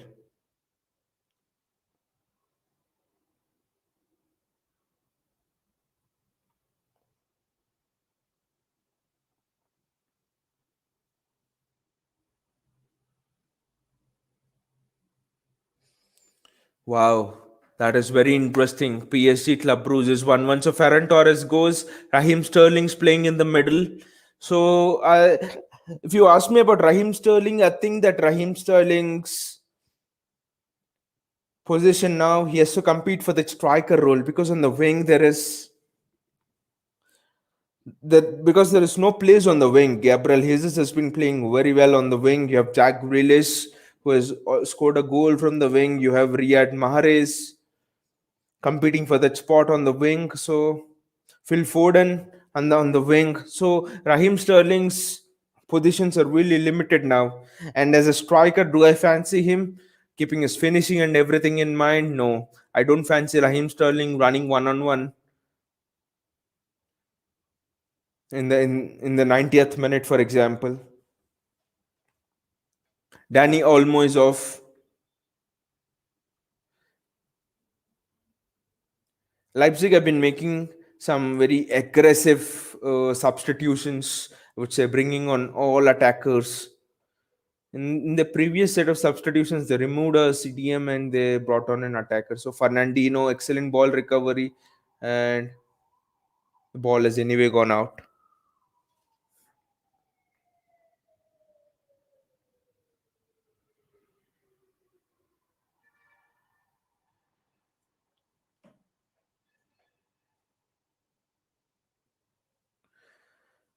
Oh, wonderful interchange of play from Leipzig players, and it's 4-3. What a wonderful goal, and then the game is again come alive. What is happening to our defense? Again, it's a problem on the left, and again it's Nkunku, I think. Of course, is onside. Zinchenko not following the man through, and wonderful interplay of passes. And it's 3-2.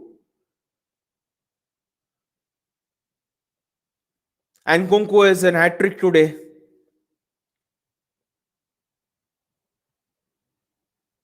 Wow, Pep is sitting over there and thinking, what do I do now? No, Pep, you have to sort out the defensive realities. A left back position is in priority. Buy someone in January. That's the only thing. And for the time being, I think he could play Walker and Cancelo as a pairing and not Zinchenko. And Raheem Sterling now onto the ball. Sterling with Grealish behind him. And that's a foul. And City have taken a free kick very fast. And Grealish finds Gundogan, and Gundogan finds Cancelo, and Cancelo with the shot, and Cancelo with the goal. What a goal from Joao Cancelo.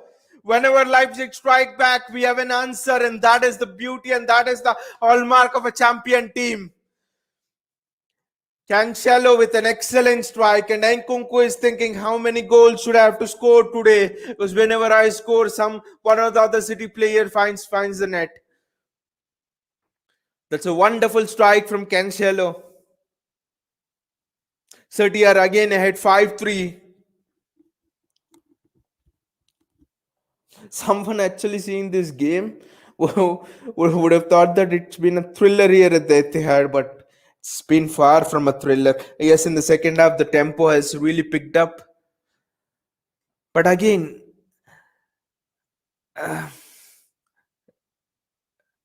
no, the goalkeeper could not have done better with the pace, and they were closing Cancelo down as well. So, no, excellent strike from Cancelo. That's what I can say. But it's excellent awareness from Gundogan as well, passing the ball to him. Sterling recovers the ball. Really, Sterling pass it into the channel. Gundogan was free. Pass it into the channel. Sterling should have passed it into the channel. Sterling's first touch just let him down, and Leipzig have the ball. Now I don't want Leipzig to hit another goal.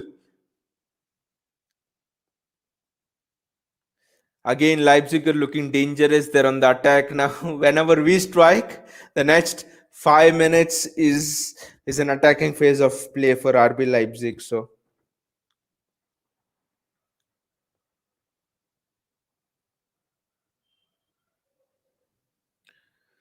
we need to break that. We need to now step up the tempo and put some pressure on them, because whenever we have scored a goal, we have sat back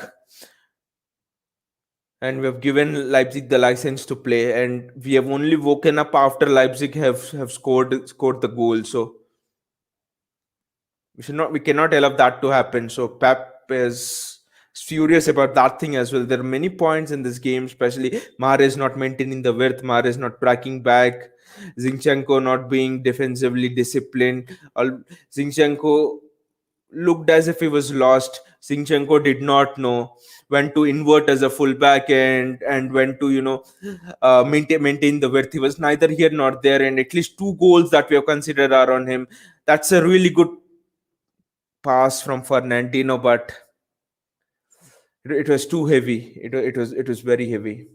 Look at that Nkunku, 3 attempts, 3 on target, 3 goals. Wow, we need a striker. Nkunku, come to. That's what Pep might have a chat with him also. And the last goal was something which Pep would have been really proud of. Wonderfully worked goal from Leipzig. Pep would not necessarily be proud of the type of goals that City have scored, but what he will be proud of is the personality we have shown every time we have gone a goal down to recover, always recover. So, like I was telling, Mahrez not maintaining the width, Mahrez not being defensively solid, Mahrez not pressing well, Zinchenko being lost, Zinchenko being neither here nor there, Cancelo sometimes not having a clue when to step in. All of these things, Bernardo and Grealish strangely not being on the same line. Grealish looks much more comfortable now in the midfield role.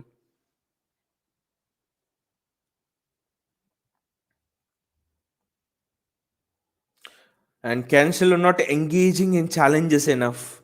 That is also something which I've really found frustrating, especially for that first goal of Leipzig. Cancelo was just keeping his hands behind and defending, when I thought that he should have really engaged, and that's a red card for Angelino. So Angelino on his Etihad return gets a red card.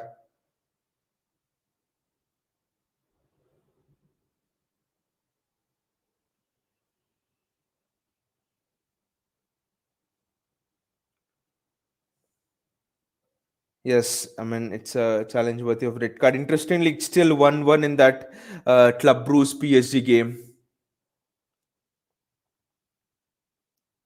Wow, it's just 10 minutes to go, and Gabriel Jesus coming on now. And who will he be coming on for? I think it will be Jack Grealish. So against 10 men now, City should fancy themselves to score at least one more goal and just finish it off. If a 10-man Leipzig even manage to equal or score 2 goals, then the players are not going home from the locker room today. They're staying in the stadium. I mean, Leipzig can't do anything. It's a long ball, and I mean, looking at the dynamics of the group, I really want that match against PSG Club Bruce uh, to be a draw, at least to be a draw. And if Club Bruce can get a victory, that will be something that will be very sweet. Nothing like it. And now City here will almost wrap up this match, which means that if we defeat PSG, that would be a disaster for them for the Champions League ambitions. Imagine PSG playing in the Europa League with Lionel Messi in it. Can't even imagine. I mean, that would be strange actually. I was thinking actually United lost to Young Boys yesterday and today this is happening to PSG against Club Bruce, Messi and Ronaldo. The teams that they're playing in now are losing to teams that many people would not even have heard of. So Gabriel Jesus is on and Jack Grealish is off. Grealish has had a wonderful match and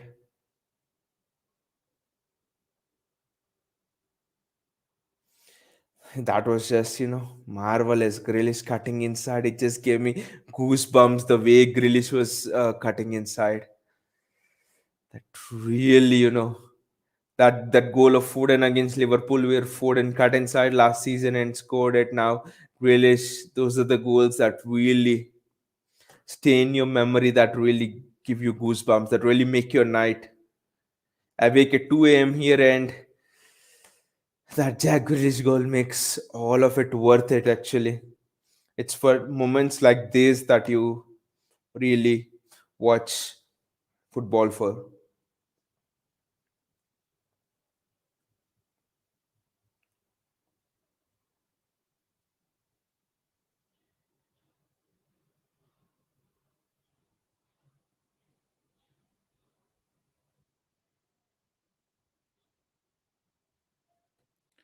And Kunku's finishing, I would say, is excellent, especially the last goal where he went across the keeper. That is actually wonderful. That was a wonderful finish. Look at it, possession stats 52-48. And Leipzig have run more than Manchester City. That is a classic example of why Pep will be really angry with us, with the players. Pep can forgive anything. Pep can forgive losing, but what Pep can't forgive is you not having a good work ethic, you not putting in the hard yards. And we have run 3 kilometers less than Leipzig. Wonderful ball, Sterling's in.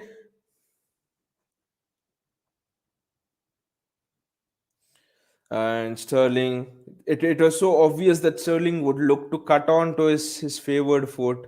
And so the defender knew that and he defended it very well. It was very obvious, but at least we got a corner and now Foden with the corner.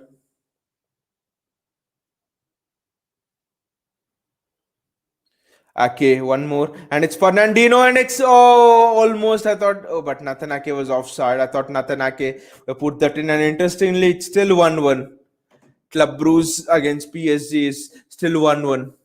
Yes, it's away for PSG, but then against Club Bruce, you would expect a team having Lionel Messi to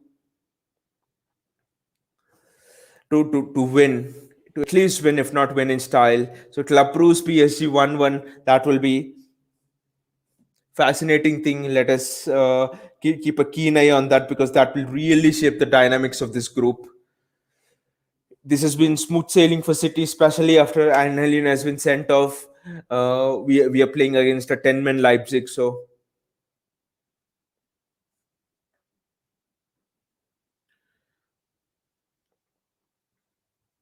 the ball has, I mean, the game has turned into a volleyball match actually in the last 2-3 minutes, pumping the ball high into the air. Leipzig came out with a strategy. They came out with a strategy to make it difficult for City. Even in the first half, we saw many Leipzig players going down, breaking the tempo of the match.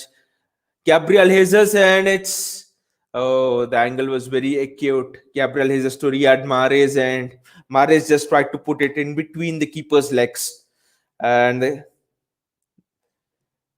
the keeper just made himself big, and that was a really good save. Mahrez just showing by this much I missed. But anyway, Leipzig came out with a plan to really make it difficult for City, break the tempo in the game. Foden with another corner. City have really looked dangerous in set pieces. And that should be a simple goal. Tap in and Mahrez taps it in, but is it offside? Sorry, Gabriel Jesus taps it in, but is it offside? I thought there was a hint of offside over there, but let's see what the VAR tells. The referee has not raised the flag until now, but it's 6-3. City have scored 6 goals. And who says we need a striker? Without a striker, we're scoring this much. We have scored more goals than what Lionel Messi's team PSG and what Cristiano Ronaldo's team United have combined scored. Is it an offside? Oh, no, it was of a Leipzig player, I think so. It's not an offside, but let us just confirm it. So I'll just postpone my celebration for that offside thing.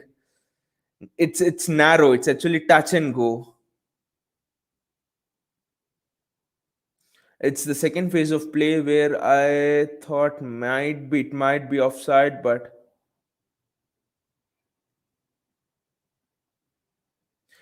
Gabriel Jesus scored.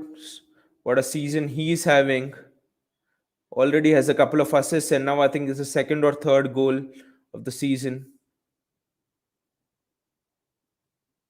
I don't know. They're still checking the goal, and Pep is still nervous. Check over, and that's it. It's a goal. The goal has been awarded. So, like I said, we have scored more goals alone than Cristiano Ronaldo and Lionel Messi's teams combined. Teams combined. So you can, and people have been taunting us for missing out on Harry Kane, missing out on Messi, missing out on Ronaldo.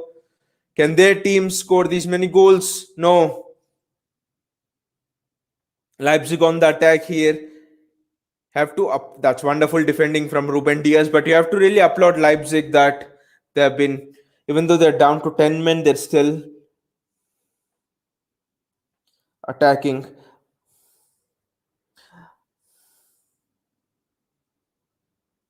It's interesting that it's 89th minute in that game, and it's still 1-1 PSG Club Bruce. Wow.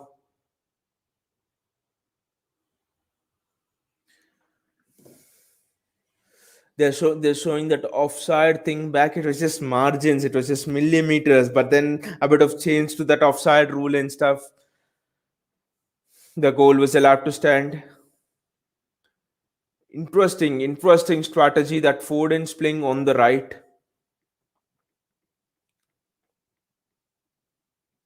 Sorry, actually Foden's playing in midfield.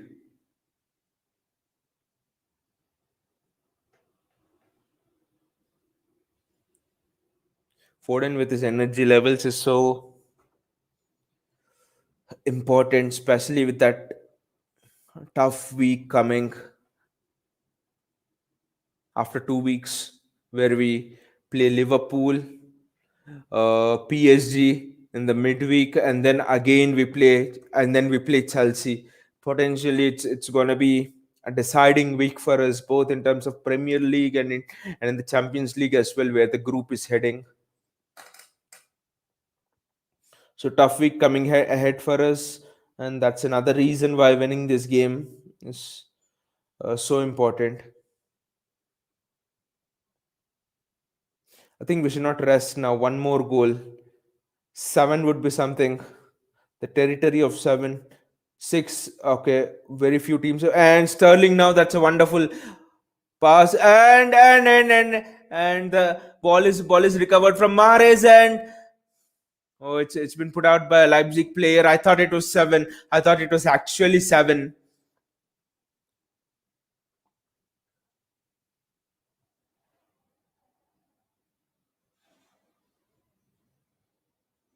Oh, that was a really good block from one of the Leipzig players. Zinchenko don't have a shot. Don't have a shot. What is the trap cross? Don't know what Zinchenko is doing there. It is nothing short of a ball. And why is he giving crosses? Just pass the ball and let all of your teammates engage. One more minute remaining, and I really want City to score score another goal here. Sterling looking for his shot from outside the box, his customary shot, and Gundogan trying to weave his way through, and Leipzig players have somehow got through with the ball, and the big show is competing with the ball. Fernandinho, so you can't go anywhere, and Leipzig get a throw.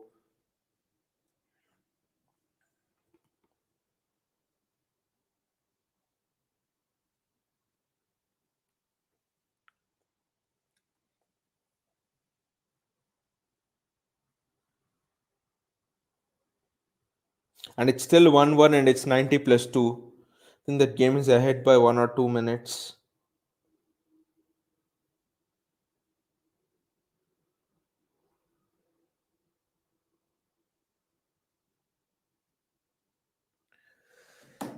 And we have 4 minutes added on here for all the antics that Leipzig players have done. It was clearly a strategy to break our tempo.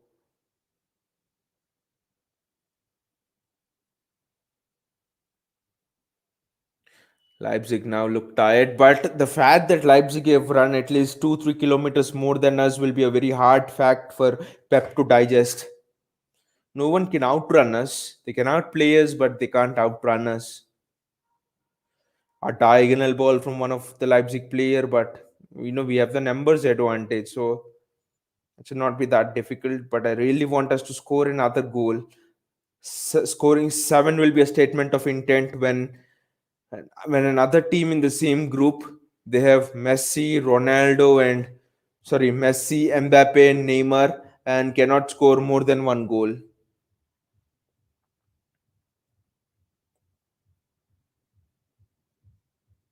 And all the people taunting us of no striker and all here, if we score 7, this is still a statement, but if we score 7, that will be an even bigger statement. It will reverberate through the entire footballing world.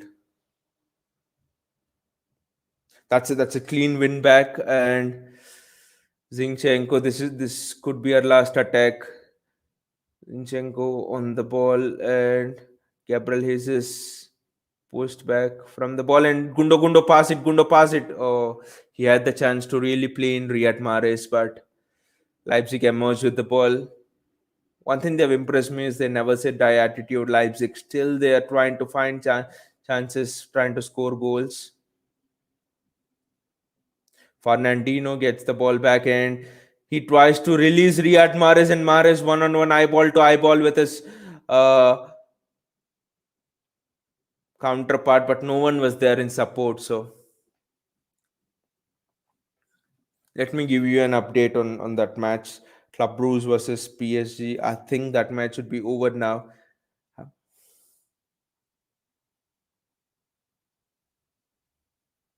And it's full time. Club Brugge and PSG, it's 1-1. Wow. Can anyone imagine? 1-1.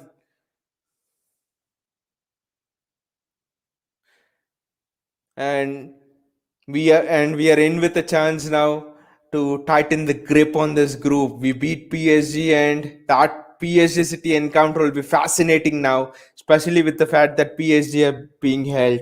Both of the matches now, these teams, Leipzig, Club Brugge, they will be hoping that City can do something to PSG. And if we take points of PSG, then it will give a chance to Leipzig and Club Brugge to even compete for the second spot actually. So we could be not only in charge of our destiny, but we could also be in charge of the destiny of others in this group. City are still looking for another goal. Foden with a neat interplay of passes, and it's Gabriel Jesus trying to weave his way through.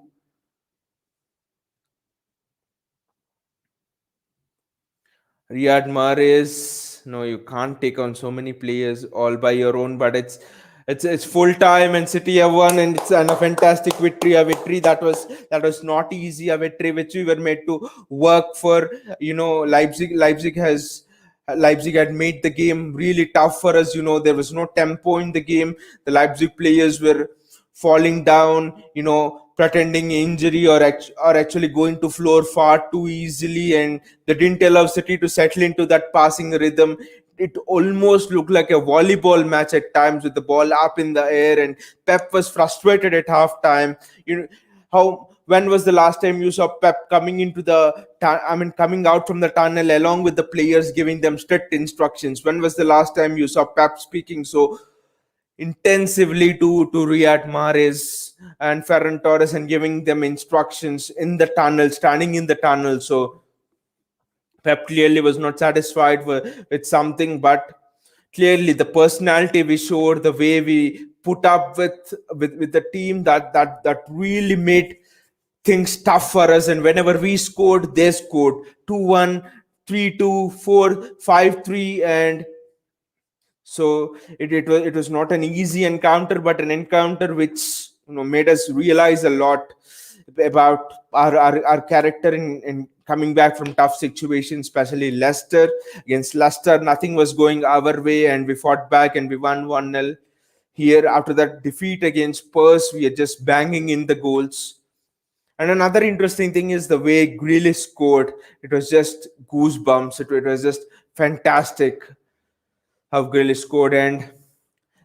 And by the way, where I am at, it's 2:25 in the night, so it was a thoroughly enjoyable night and a fantastic result for City. So wonderful, well done, and enjoy the day, enjoy the week, and wonderful display from City. Now I'm going to sleep in the silence of the night with great dreams, with wonderful dreams, maybe with dreams of Grealish cutting in and scoring more of those goals. So see you all then, and thanks for tuning in. See you all and take care.